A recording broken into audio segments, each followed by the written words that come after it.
Hello, and thanks for accessing the next video in the series Inspired for Mission. In this conversation, members of Cross Lutheran in Milwaukee and Unity Lutheran in Brookfield came together to talk about the long-standing partnership between those two congregations, how it is rooted in relationship and shared experience, and that opened up a bigger conversation about what does faithful partnership look like. Feel free to watch this either with a group or by yourself. Use the discussion questions at the end, either for personal reflection or a good discussion with a group. And make sure to reach out to those of us on the Synod staff if you are interested in your congregation exploring what it would look like to have a relational partnership like this, where God shows up in the work done together. I hope you enjoy this conversation. You'll get a glimpse of what a blessing it can be when we walk this road together. Well, let's get our conversation started. Welcome to Inspired for Mission.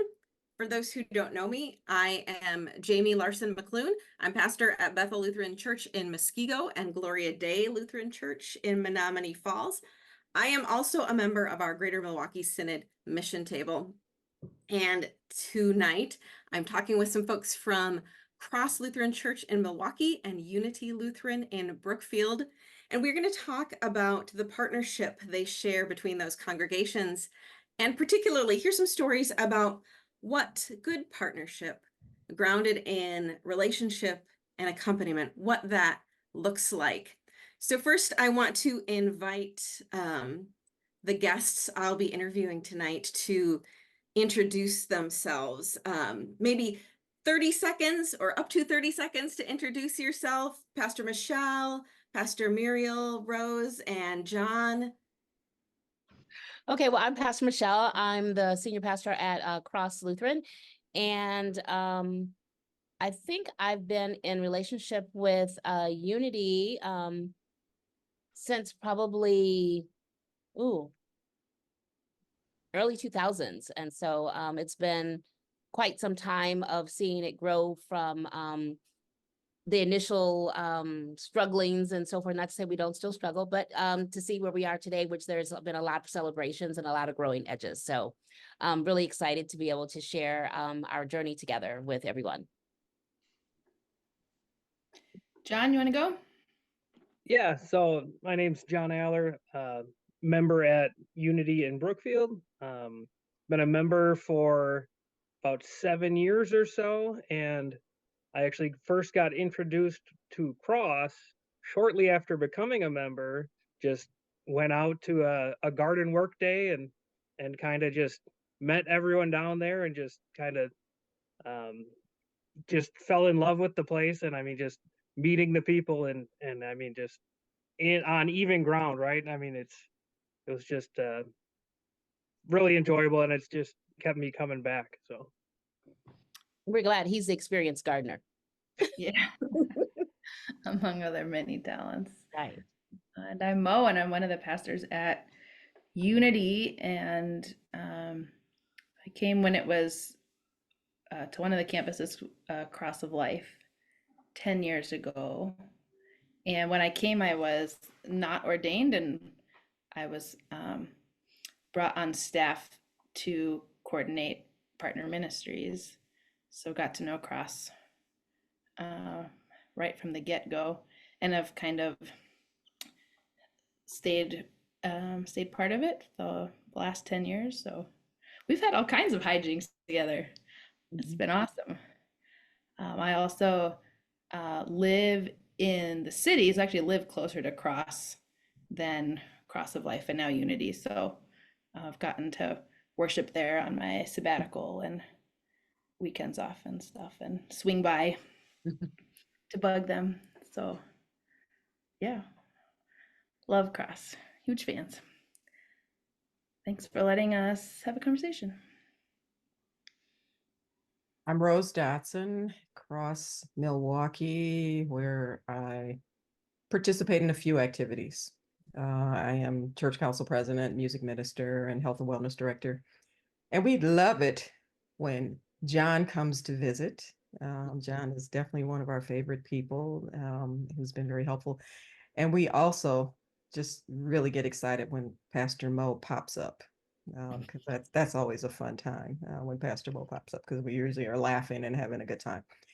So I'm excited to actually learn some myself about the partnership, because I'm kind of new to the party compared to the other people that are going to be speaking, but I've had an opportunity to have a firsthand opportunity to witness some of the partnership aspects. So happy to be here. Can we Thank meet the you. other people on the call? Like Leilani, you coordinate partnerships at Hephatha, right? Yes, I work with both Hephatha and St. Luke's in Greendale. Okay, cool. Yes. We've appreciated all you've done to keep us connected over there. Hello, this is Sharon Gianna. I'm here from Lutheran Church of the Great Spirit. Just learning about partnership because we want to start creating some. So you say hi. No, say hi. You were talking before. Hi, Gianna. Hi. Okay. Thank I you, mean, you're much everyone, more for being entertaining here. with your video on, but you do. I am looking forward to learning more about this partnership and what good partnership looks like in general. So I'm curious, how did this partnership between Cross and Unity get started? Michelle, you want to take the first stab, but since you have the most longevity, and then I can fill in. You know, I think actually part of it grew out of the relationship in having the clinic Yeah, that definitely. Barbara Horner, Reverend Dr. Barb Horner Eibler was the second physician that was involved in becoming part of the staff for the Bread of Healing that was actually paid staff and not volunteer staff like Dr. Jackson. And so from there, it grew. And then also our parish nurse also became part of the clinic. So there were sort of like the medical people sort of got together, and then the congregations were supporting this effort.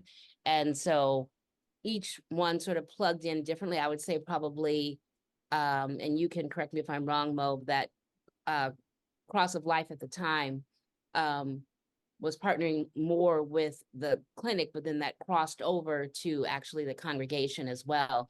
And then we sort of had two prongs that made our partnership go deeper: the clinic, and then also El Salvador, outside of being obviously in the Greater Milwaukee Synod together.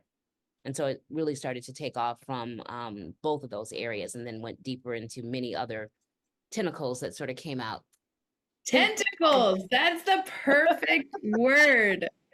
That is the perfect word. Yeah, basically we had mutual partners in the clinic and in El Salvador, and you guys probably at least Chris knows more about this than I do, but I think in the 90s there was like a intentional pairing, right, of urban and suburban churches that the Synod kind of led. And I think Cross of Life was paired with Florist, who we did have a cool partnership with, but then the one with Cross kind of grew out organically through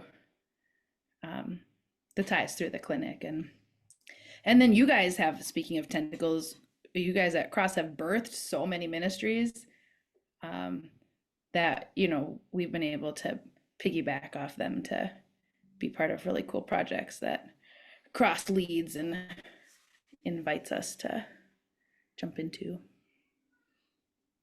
And then all kinds of different ebbs and flows and endeavors over the years. Well, that was going to be my next question, is how has this partnership grown and changed over the years with each of your experiences? And that can be joys and challenges and all of the above. Well, I bet Michelle knows the most about the early stretch, and I know the middle, and John knows the most recent. If you want to do it that way. Okay.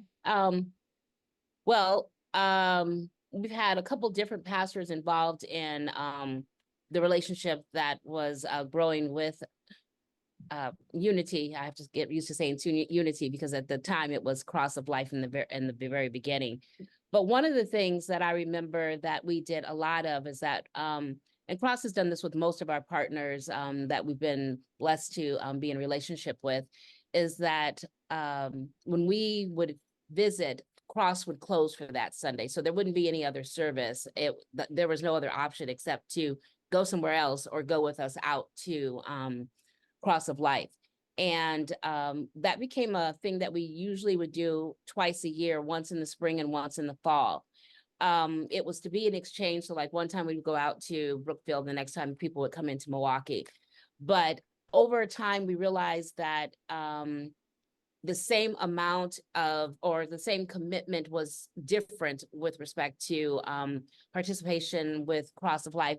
That also was complicated by the fact that they had more than one service. So trying to figure those pieces out was another piece. But the other piece was what we haven't said yet, but what people are thinking of being afraid to drive to the city. And so at one point it seemed like people were always having babies. And so we would have these joint baptisms that were awesome. And people really loved that.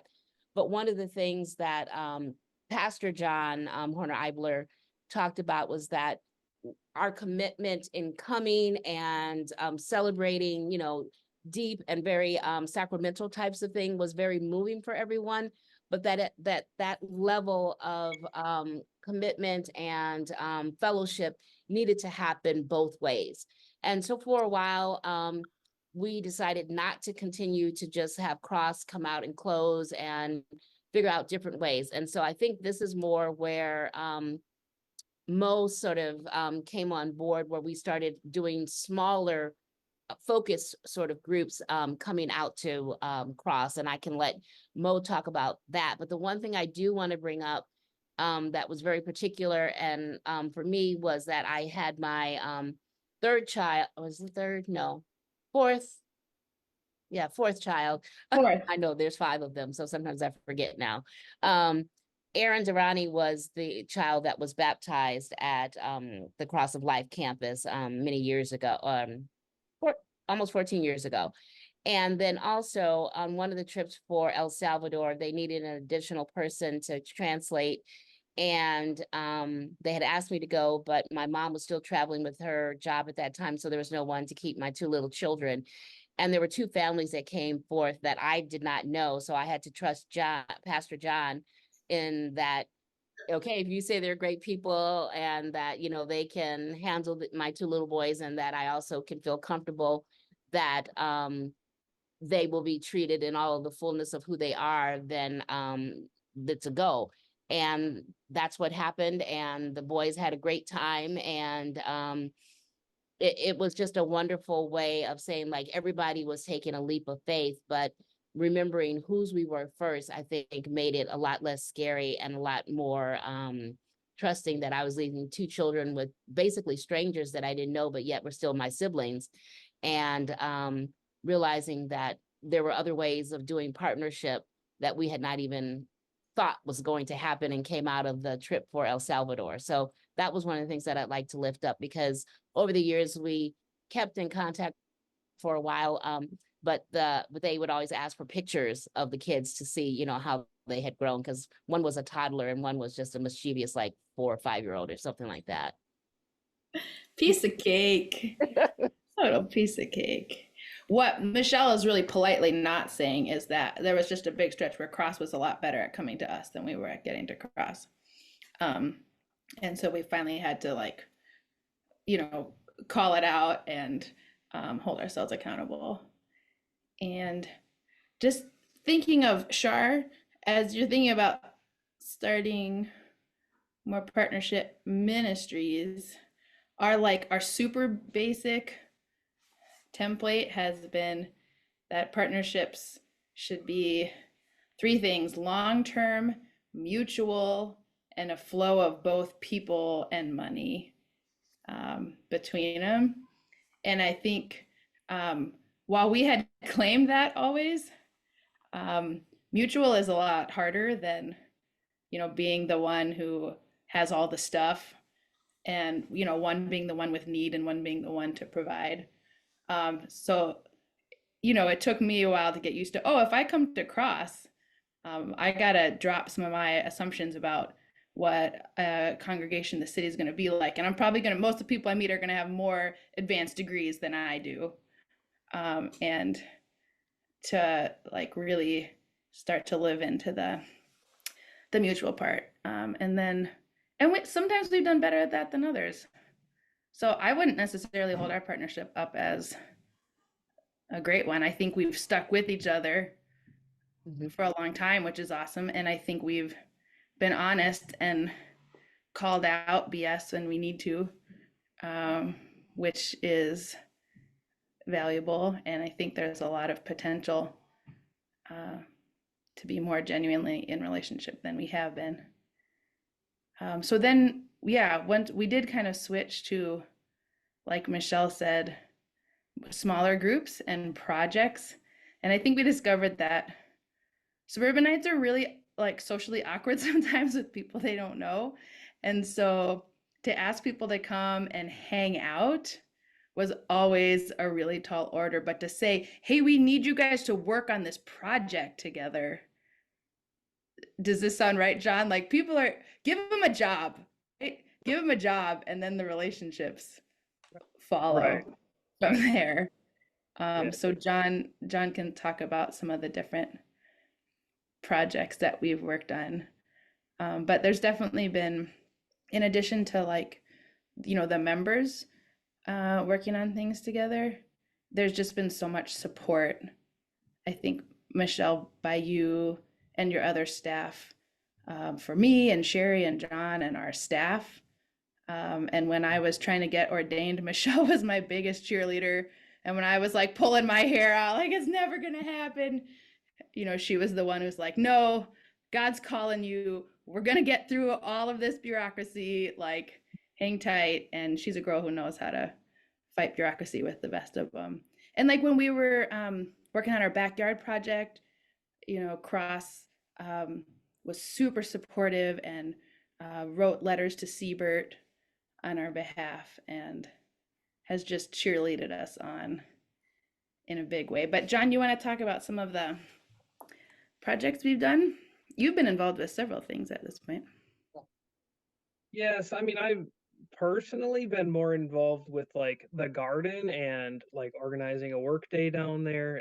And you're right, it's so much easier to get people to come down and work and stay for fellowship than it is to just come down for fellowship. But I mean, it's hard. I mean, people don't want to drive into the city. Honestly, I mean, that's actually like thinking of people that have come down multiple times to work in the garden, like Colleen King came down, and after the first time, she was like, "Oh, that was not bad," and honestly, it's not. So I mean, it's just kind of like people have like preconceptions of the city and trying to get them over that, and I mean, once people are down there, like the confirmation kids that come down and everything, it's really just people seeing people as people and just being together, right? And that's kind of just so much can grow from that, just being together. But as far as like specific projects, I mean, it's like there's different people that are more consistent, like Kevin, right?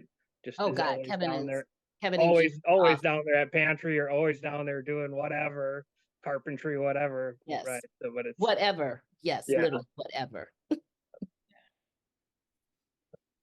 And Jean and Kevin actually have been one of, I would say, your long-term couples that have been involved in a number of different ministries at Cross. Jean was one of our main tutors for a number of years. I think only because, and the same thing happened with two other members that used to tutor. I mean, COVID-19, of course, blew up a lot of stuff.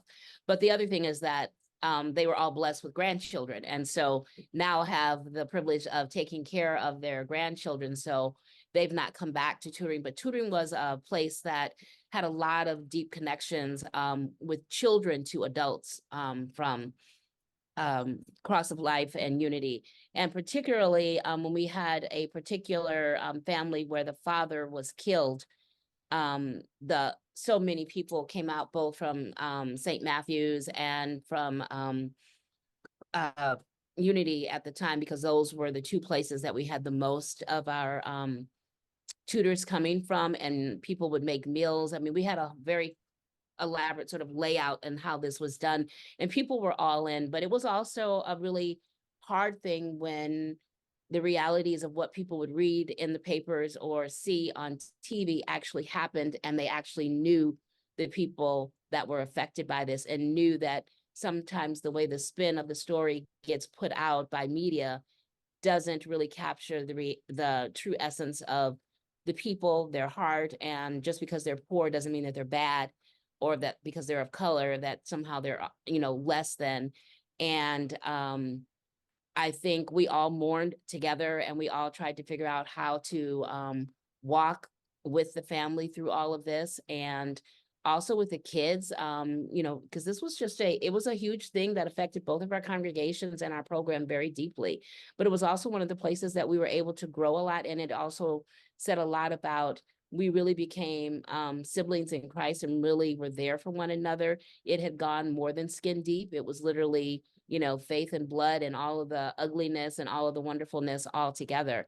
And that's where you hope you get to go. Not everyone has been privileged in either one of our congregations to have experienced that kind of death, but at least a good handful of people have. And even though some of the people are unable to do the things in the way that they used to, they always find ways of reaching out and, keeping tabs on the kids and finding out what's going on, which says a lot about how you can enter in one place and how it can grow and continue to grow, even if you're not doing the same thing.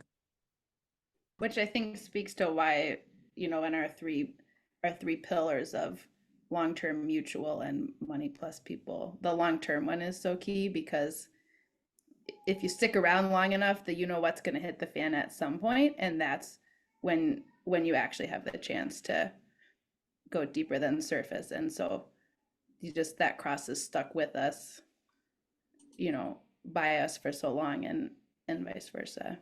There's kind of a power even just in the duration itself. Thank you. Dr. Rose, is there anything you wanted to share about that question, how you've seen this partnership change and grow in your time there? Well, my experience is the briefest, but I have seen some things. And actually, as the music person at Cross, I had the opportunity to go to my first service at Unity, the outdoor service, which was really wonderful, and had an opportunity to meet the musicians there. And we made a connection and talked about getting together to do music. And we actually had the Unity choir come and sing at Cross for a Sunday. And we invited Cross choir members to join in, and those that could read music were able to join in right there spontaneously. And it was beautiful, and everyone enjoyed it. And then we shared some of our songs with them. So they got to experience a little, I like to call it a little Cross flavor, and enjoyed that as well. And then through that, actually had a chance to have some time after the service and fellowship with people, and actually made a really great connection with one of the members of Unity, who happens to be an associate professor of physical therapy at Carroll College. And we have been meeting per phone and planning a health fair for later this fall. And so the music connection got me to the health and wellness connection. And so I'm excited about that, because this person is going to bring, nursing students, PT students, OT students, as well as probably some health, some actually athletic health people to join us in the health fair that we're planning, along with our Bread of Healing Clinic, which, as a lot of people know, is the free clinic that developed as a ministry of Cross that's now a separate entity, but still primarily based at Cross. And so that is exciting for me. I still have plans to get together with Lynn and Molly to do some exercise.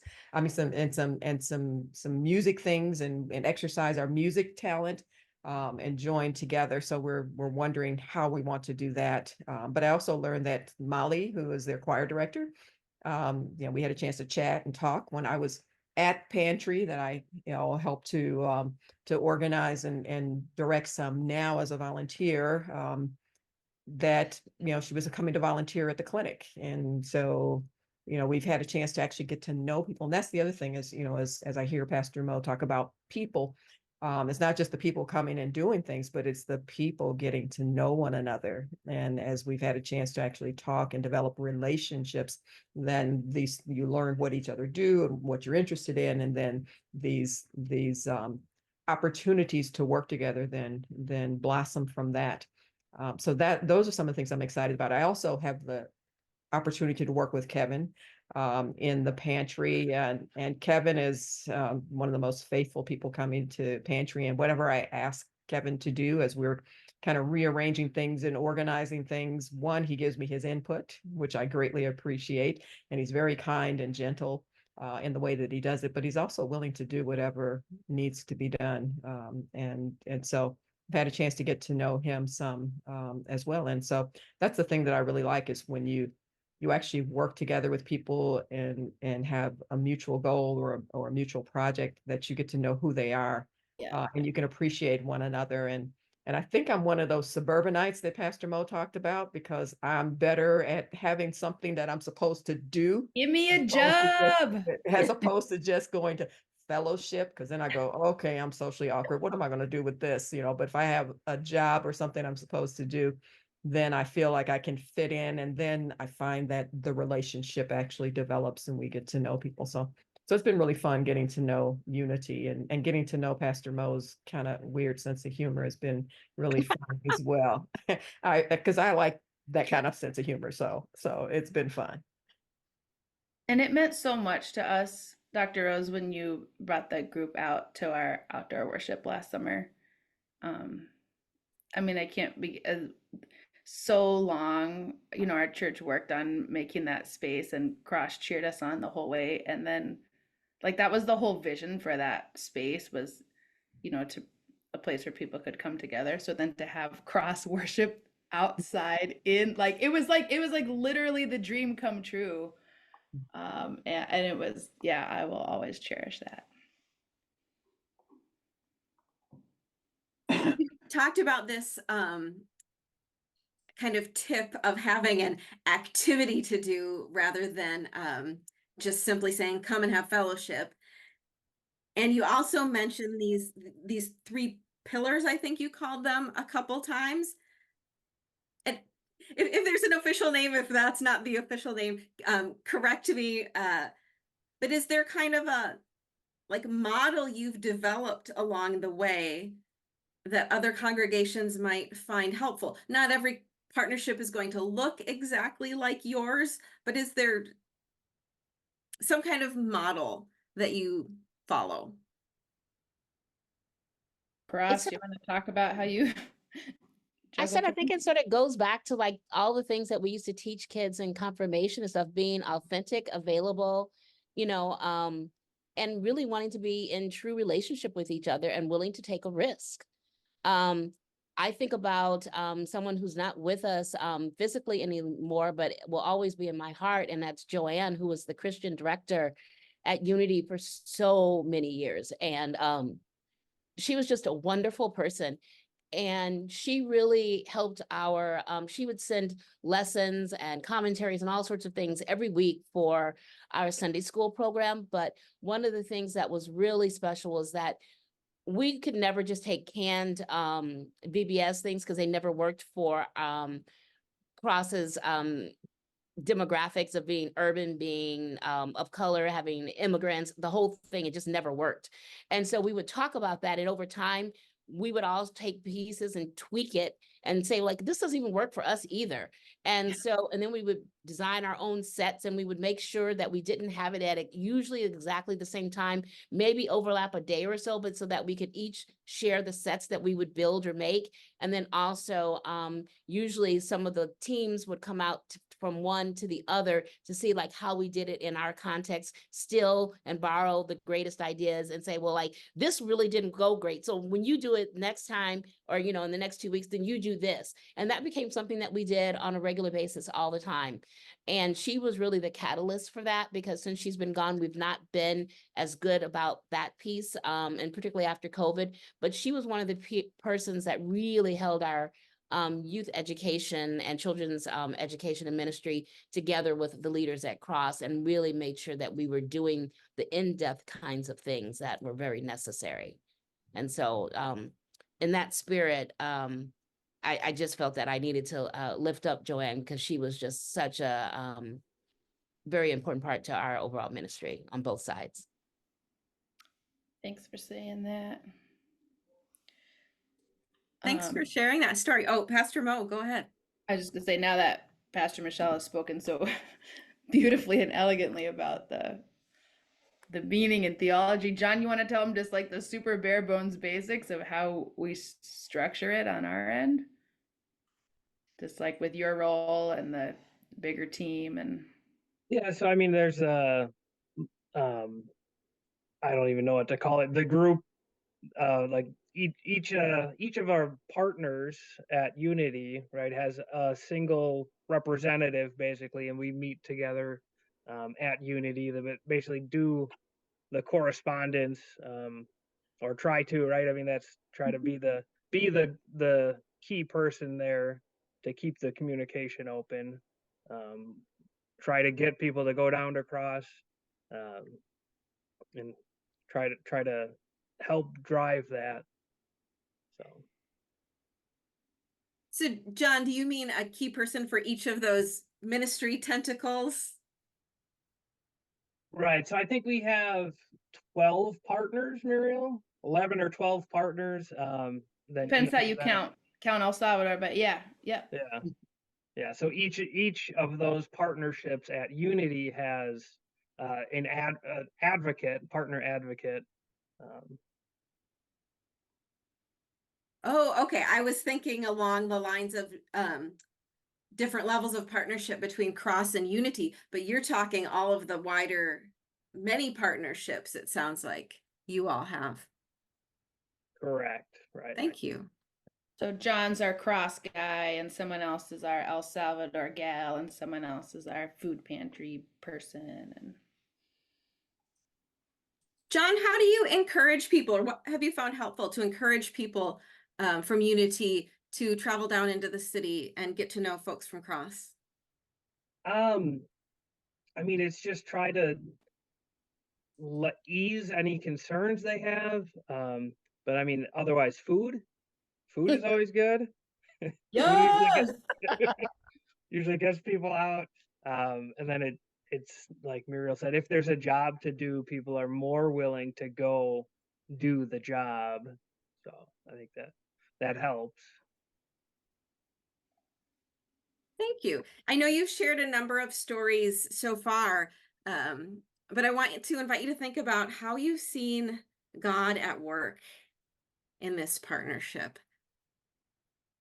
I, of course, have a million things to say, but I was trying to not have a pastor go first. Dr. Rose, can we make you go first? Pastor Mo. Okay. And I'll look really like, non-bossy and hoggy. Okay. I'll work with you on that.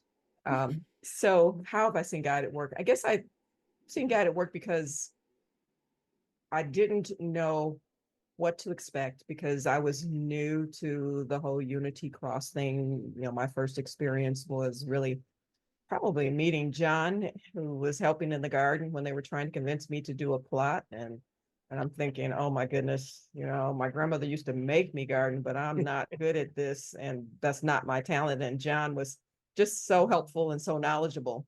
And so, so I was like, okay, Unity, has some pretty cool people. And then had an opportunity to go to that service and then really just find that, one, I felt welcome there. And, I think definitely there were some people that, that maybe didn't feel that at first, but I think everybody from Cross started to feel welcome. And some of that was because of the fun games that Pastor Mo had us playing, the fact that the kids were outside, they could go and play, the fact that they fed us, so there was food.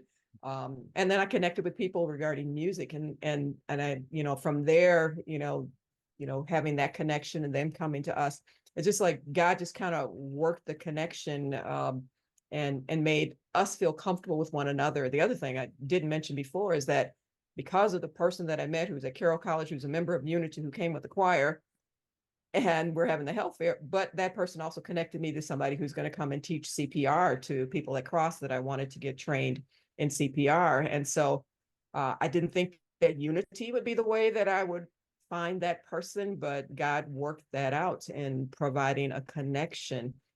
So what I would say is that, when you get to know people and we develop these partnerships, you may have some idea about how it's going to go or what you're going to get out of it, but God comes up with a whole lot more and surprises you. And I like, one of my favorite verses is where, we say, God does exceedingly abundantly beyond what I could ever think or ask. And that's the way I see it with the Unity partnership, just with the little bit that I have seen thus far in the time that I've been back at Cross. So God's working in ways that I'm still excited to see and to be involved in. So that's my little bit, Pastor Mo. That right there. Someone cut out those minutes, and that's partnership. That's beautiful. Also, hey, let us know when you're doing CPR, because we need to do it too, and we could do it with you. And I was supposed to set that up and I forgot. So. Okay. We'll talk. We should do it together.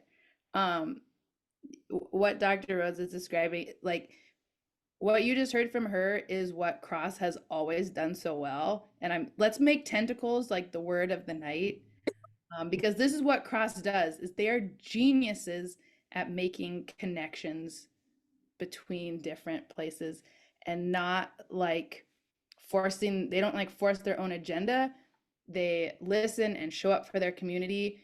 They hear the need, and then they just figure out how to respond and make things happen. And so to be connected to a partner like that, that's like gold for us. That's gold. That brings us so many more opportunities than we would have on our own. And when I think about the people at Unity, and we have a lot of really good people at our church, and you think about, we're all churchy people, so we know like the Good Samaritan story, right? And someone's hurt and everybody's passing by, and then the question is, are you the person? Would you stop if you saw someone like that on the road? And when I think about us at Unity, I think most of us are like, yeah, we would stop and help. But because of where our church is and just where we move day to day, we're probably not going to even be on the same road as that person who could use a hand. And Cross made a really intentional and really brave and really spirit-driven decision to stay where they were in the city. When was that, Michelle? 1995. And we're just like riding the coattails of their spiritual courage and that one. Well, and that was God, like literally the Spirit was speaking to us, because when the architects came in and they were like, have you all decided if you really want to move or stay planted? And everybody was pretty much leaning like, what would happen to the people and the community if we moved out of the community? But then when the architects took a look at it, they're like, the fire actually strengthened and reinforced the steel beams. They are stronger than they were originally now that they've been forged together. Preach. That's the answer. We stay planted where we are, and we continue to rebuild and, literally like rise out of the ashes like the phoenix. And, hopefully we can continue to do that in, different ways, that we continue to grow and stretch and fail and try again, with new ministries and new ways of being church, which I think we're all called to do these days. Amen. Oh, and you know what's really cool is we needed a bus because our van finally gave out, and we did this big fundraising thing, and all of our partners helped. And I'll also speak to St. Matt's, since Chris is here as one of the senior was the senior pastor when this came to fruition. But what was so wonderful about that is that our bus has become a gift for our partners and so many other people in our Senate, particularly the Central Senate. But we've been able to have the bus be used to take kids for camping, which, Pastor Chris drove them. Thank God it wasn't us, but somebody else. My husband's driven that bus. Right. I think that's one of the things that we hope, that whether you're a direct partner of Crosses or a partner just through us being in the same Senate together, that's one of the ways that we share our resources. Not everybody needs to go out and buy a bus, to have one, but that where there's a need, we can find a way to share our resources together. I love the ways that you all keep coming up with, oh, this is a cool story. Oh, this is a great story. And I don't know if folks watching the recorded version of this conversation will be able to see all the faces on the Zoom screen. But you're missing, the smiling and the cheering, and you can just I can see from where I'm sitting the strength of the relationships between the folks who are in the Zoom room tonight, and that just makes me smile and almost making me tear up a little bit. So thank you all for being here. Some of you have referenced Pastor Chris, who is also with us tonight. So I want to introduce him as well, or ask him to introduce himself, because he can share a little bit for folks who are watching this and are interested in building partnerships or strengthening partnerships, what those next steps might be to take. Thanks. Yeah, Chris Manke from Outreach for Hope. I don't know, Matt, if I can share that or not. Are you the one that has that? Okay. I did, I've got a little bit of a sheet I was going to put up with just some ideas about partnership and, what it's about, why we do it. So, a lot of what we talked about tonight, which you guys are living out and sharing with us, is really that sense of what does it mean to be in a relationship with one another, trying to fight against, to a certain extent, the sense that it's a paternalistic, patriarchal, one group is the strong group, one group is the weaker group, and so we're going to come in and help out the other. It's purely about how do you create the relationships and really develop those relationships. And so we've gotten to witness that tonight, because you guys have had that long-term relationship. You've all the different stories you talked about of, going to Pastor Michelle and getting some seminary help, as you're preparing and working on that. And those relationships give life, So, what is being in a partnership all about? It's about getting to know one another, spending time together, having regular conversations. So, those regular conversations are done in different ways. Maybe it's through Zoom, maybe it's over coffee, maybe it's on a Sunday morning. But it's also with different groups, the choirs getting together and comparing, and the church councils possibly getting together, and all the different groups really having a chance to just to really talk and share. And I know with the Meru partnerships, there was actually a moratorium on giving money.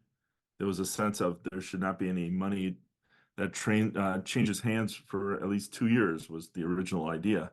And so that it wasn't about money, because I think you said, we want to do something. And unfortunately, the old fundraising joke is, if you want someone to do something, ask for money. And if you want money, ask them to do something. So, it's too often it's like, well, I'll write you a check. And that is just, that really shouldn't be what partnership's about. It's about sharing, yes, but it's about sharing our gifts. I mean, when you think about what church is, what being people in a faith community is all about, it's about sharing our gifts, sharing our personalities, sharing our talents, what opportunities do we have to share with others? What challenges do we have, and talking about those, praying for each other. What resources do we have, like you talked about here, I need some CPR class help, let's do this together. And what are the needs? And that goes both ways. Everything should always be about the both ways. That they talk about accompaniment, walking together, right? And that the bishop likes to hold up these 5 words with accompaniment: vulnerability, inclusivity, mutuality, empowerment, and sustainability. That it's about walking together, and it's not that one is stronger than the other. It's that we both bring our gifts, our skills, our personalities, who we are, our full self to the relationship. I mean, that's what a true partnership should be about. Just like a marriage, it's supposed to be about, really bringing your true self. And I hear this sometimes, that there is a certain sense of fear. Going into the inner city or going to the urban areas is scary for some. But I would say I hear it the same way. People from urban areas going into suburban areas, or even going to camp, that can be a scary thing too. I think anytime you go to someone else's turf, there is a certain sense of intrepidation. And so how do we fight against that? Really through that sense of relationship, through that sense of caring for one another, getting to know each other, and fight against the paternalism. So that becomes a real goal and effort that needs to be kind of always on the radar to fight against and work towards. And then, how do we always work towards that sense of growing in the relationship? When you do these things, what we got to witness tonight is the beauty of it all, right? The beauty of the relationship, the beauty of the longevity, the long-term commitment, the long-term sense of where we've been walking together for years. We know each other. It's really a good thing, So, and why do we do it? It's really for that greater sense of the beloved community, the kingdom of God, growing, throughout. It's not just in one place or the other. It's throughout the world. And how do we do that together? And so I'm, as for Outreach for Hope, I'm in a unique position to have connections with the different ministries that are ministry partners of Outreach for Hope. Pastor Matt is as well. We both are, we know different ministries, and so we have conversations all the time where congregations say, I would love to be in some sort of partnership. This is who we are. Who would make a good fit for who we are? And then having those conversations, setting up a coffee, setting up a time to meet and talk and start that conversation and encouragement. So Matt, you want to say anything about that? I'll stop sharing this now. Yeah, just for the sake of anybody who's watching this video later too, this is so much a part of what it means to be a synod. Like, I think the image that I think of for a synod is we're like a gigantic banquet table. And we're all sitting at this table together. That might just be biblical, huh? And, I love that. So if we as synod staff can help arrange the chairs so that some folks are sitting more directly close to each other and can get to know each other, great. That's what we're here for. But God does the work.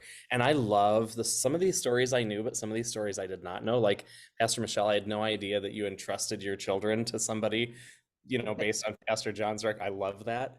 And I also love how partnerships outside of our synod, just the entire approach of partnership is so close to the heart of God that when we live there, all sorts of things happen we would never expect. When we were in El Salvador just like a month ago on a synod trip, we saw another example of this. So Pastor Kim Jordan went because her congregation has a partnership with a congregation in El Salvador, and we visited that congregation. But then while we were there, that pastor talked with Pastor Kim about her other partnerships in the Greater Milwaukee Synod. And so now, because both Pastor Kim's church and Lake Park have a partnership with the same church in El Salvador, now Pastor Kim's church and Lake Park are going to work more closely together. And I love that. Like, that it just feels to me like when things like that happen, that's what proves to us that we're close to the heart of God, right? When all sorts of things, connections are happening that we could have never imagined and that we don't have to control. So yeah, I'm really excited to just be a partner in that work with anybody who wants to be blessed in that way. Can I share one more story about Pastor Michelle? I was at St. Matthew's for many years, and we were partnered with Cross as well. And part of the getting to know each other is, you get to know each other. And Pastor Michelle had been bringing a group and participating in one of our evening Bible studies that we were doing. And we were in that same group together. And it was in that Bible study that she shared how she had been, and it was just kind of, I think you just kind of shared it in a way that was kind of like, well, this should be common knowledge to everybody, that she had been a missionary in El Salvador and had been, working in the bishop's office there and things like that. And I was like, what did you say? I had gone to El Salvador for 10 years at that point. I did not know that about Pastor Michelle. And suddenly it was like, what? And so it was like the relationship suddenly just brought this whole new thing. I'm like, for whatever reason, I had never learned that about her. And so those are those things that it's like, wow, it just completely changed my understanding. And then I was like, I want to know more. Tell me, So just truly understanding the depth and breadth of individuals as you get to know them is just wonderful. So. Well, our time is coming to a close tonight, so I just want to offer my thanks and our thanks as the mission table for all the ways you have shared and all the stories you have shared tonight. Just beautiful stories of partnership and the way God is at work through the many partnerships you all talked about tonight. For folks who are watching the recording, we hope this sparks some conversations in your congregation. I want to ask everyone here tonight if folks want to know about a little bit more about your partnership experience, would it be okay to share your contact information? And if that's okay, would you put that in the chat, please? And I think that Pastor Michelle was going to send some resources that folks might find helpful for partnerships. And we'll share that on our Greater Milwaukee Synod website as well, along with this video. And then I want to just invite folks to our conversation next month. We're going to have another inspiring conversation about kind of a different way of being church in those places outside church buildings where people are already gathering. It's called Fresh Expressions. So I hope you can join us for that as well. Thank you, everyone.